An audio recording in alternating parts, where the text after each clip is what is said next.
할렐루야. 다 함께하는 교회의 허일성 목사입니다. 한 주간 잘 지내셨습니까? 은혜가 되는 귀한 시간 되시길 주님의 이름으로 간절히 축복하고 축원합니다. 우리가 처음에 남몰래 어떤 죄를 저지르고 나면 가슴이 두근거립니다. 꼭 누가 보는 것 같은 그런 느낌이 듭니다.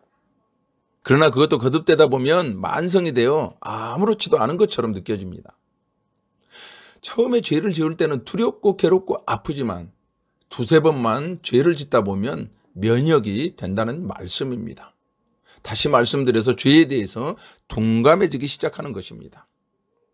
흡사 담배를 처음 배울 때는 기침이나 재채기를 하지만 그것도 습관이 되면 기분 좋게 되는 것과 같습니다. 그래서 철학자들은 말하기를 모든 경험은 단회적이다, 이례적이다 이렇게 말씀했습니다. 똑같은 경험을 두 번 했다 하더라도 경험상으로는 같은 것이 아니라는 말씀입니다. 온도가 같은 뜨거운 물에 첫 번째 손을 넣을 때와 두 번째 넣을 때의 느낌의 차이가 있습니다. 물론 물리적으로는 같은 반복이지만 처음에는 뜨겁고 두 번째는 뜨겁다는 느낌이 조금은 약해진다는 이 말씀이죠. 남녀가 처음 손을 잡을 때는 그 느낌과 감격이 참으로 크다고 할 수 있습니다. 그러나 두 번째부터는 벌써 다릅니다. 물리적으로는 같은 반복이지만 똑같은 경험을 두 번 하는 것이 아닙니다. 이와 같이 되풀이 되면 되풀이 될수록 둔해지는 법입니다. 여러분, 세상에서 가장 무서운 것은 동화성이라는 병입니다. 즉 담는다는 것이죠. 여러분, 재래식 화장실에 처음 들어가면 냄새가 얼마나 고약합니까? 눈이 따갑기까지 하지만 시간이 조금만 지나면 그런 대로 참을 수 있습니다. 아무리 좋지 않은 냄새라도 계속 맡고 있으면 견디게 된다는 뜻입니다. 죄도 마찬가지로 한 번 짓기가 어려운 것이지 두세 번 거듭되면 동화성이 있어 나중에는 죄책감도 없이 쉽게 죄를 짓게 되는 것입니다.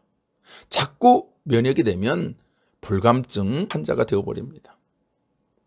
그리하여 이 세상은 죄는 많으면서도 뉘우침조차 사무쳐 오지 않는 불모의 사막이 되어버리고 만 것이 아니겠습니까?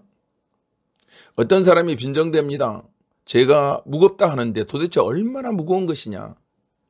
몇 킬로나 되는 것인지 모르겠다. 나는 전혀 그 무거움을 느끼지 못하노라. 그렇습니다. 죽은 사람에게 1톤의 짐을 올려놓아도 그는 모릅니다.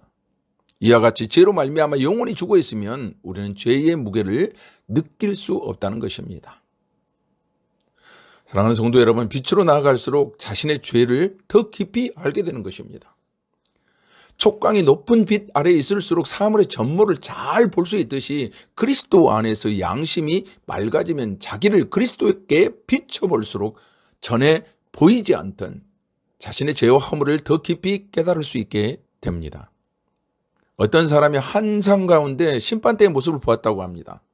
빛 대신 하나님께 가까이 나아갈수록 자기의 더러운 모습이 더 드러나는 것입니다. 그래서 그는 강한 빛을 피하여 자기의 추한 모습과 수치를 숨기려고 뒷걸음질을 하다가 스스로 떨어지는 곳이 형벌의 지옥이라고 했습니다. 빛 가운데 있지 아니하고 어둠 가운데 있는 사람은 자신의 죄를 깨닫지 못합니다. 죄에 대해 무감각하기 때문에 예수 그리스도를 영접하지 않습니다. 빛에서 멀리 떨어져 있을 때는 내 그림자가 작습니다. 그러나 빛에 가까이 갈수록 내 뒤에 있는 그림자는 점점 커져가는 것입니다.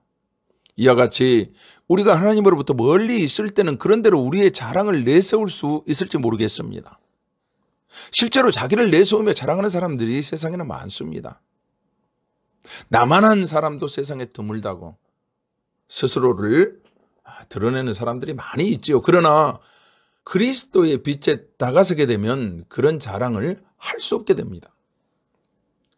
신학자 칼 바르트는 그래서 그리스도의 고난과 구원의 의미를 아는 것은 내가 바로 가롯 유다였구나 하는 자각이 생겼을 때라고 고백했습니다.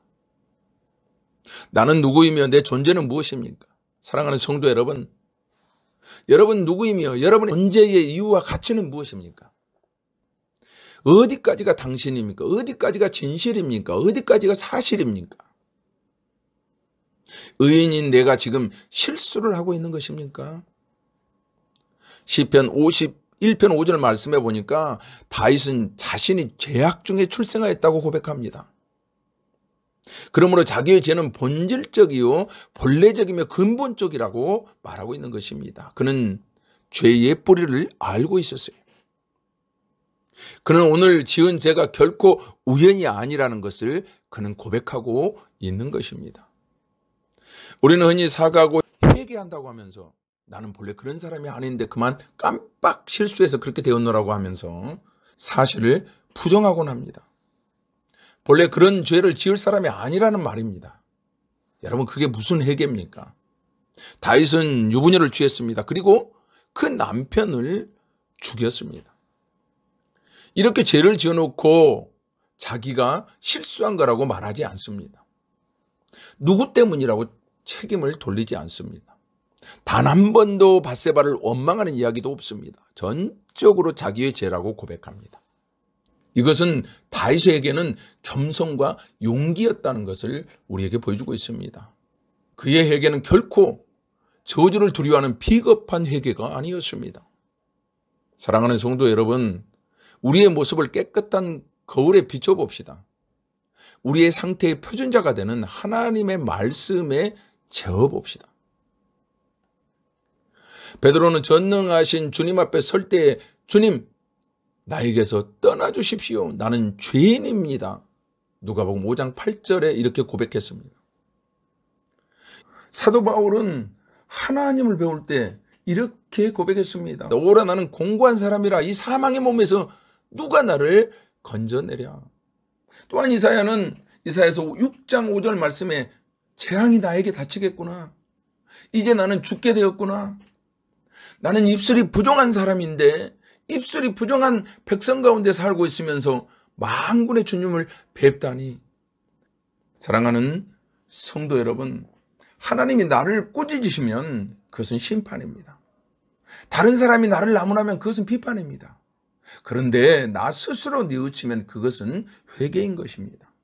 이 회개함으로 말미암아 비판과 심판을 두려워하지 아니하게 되는 것입니다. 따라서 현세에서 회개의 애통이냐 아니면 내세에서 고통의 애통이냐 양자택일을 하는 것입니다.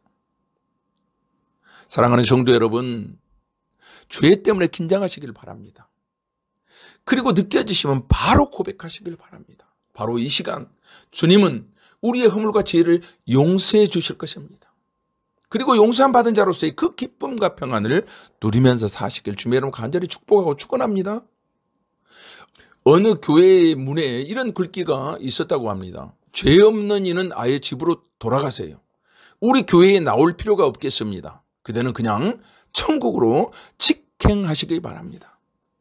그렇지만 죄가 없는 사람이 어디 있습니까? 다만 죄를 깨닫지 못하는 것뿐이지요. 어리석은 사람은, 우둔한 사람은 죄가 없다고 합니다. 현명한 사람, 지혜로운 사람은 죄가 있다고 고백합니다.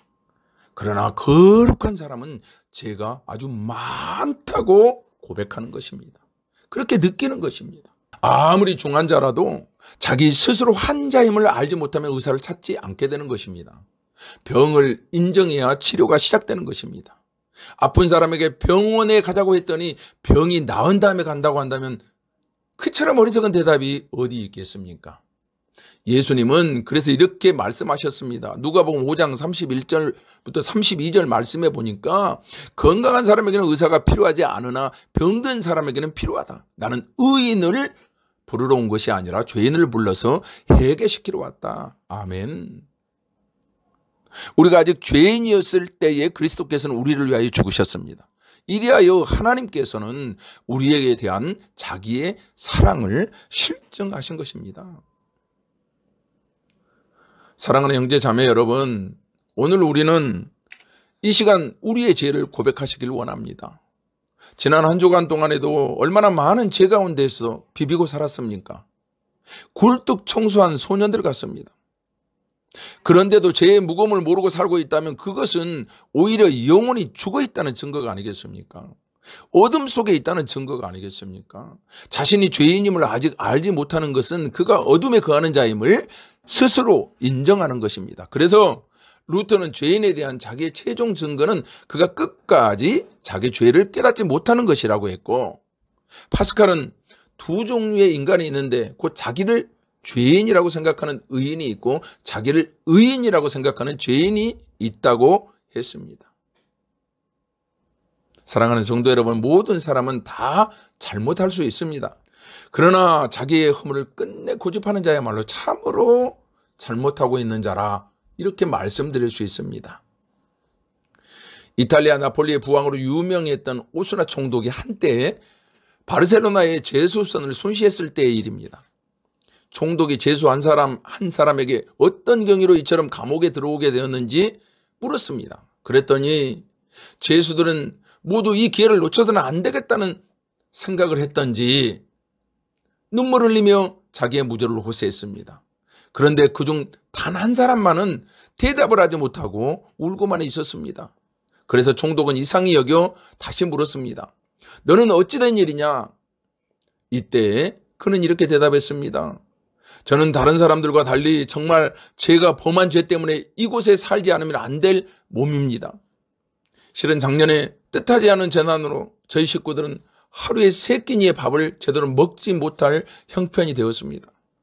가장인 저는 이럭저럭 참을 수 있었지만 매일 굶주려 오는 처자식들의 얼굴을 차마 볼 수가 없어서 나쁜 일인 줄 알면서도 마음을 악하게 먹고 남의 물건을 훔쳐 그것으로 한때의 굶주림을 면할 수가 있었으나 역시 하나님의 노여움을 피할 길이 없어 탈로가 남으로 이런 꼴이 되었습니다.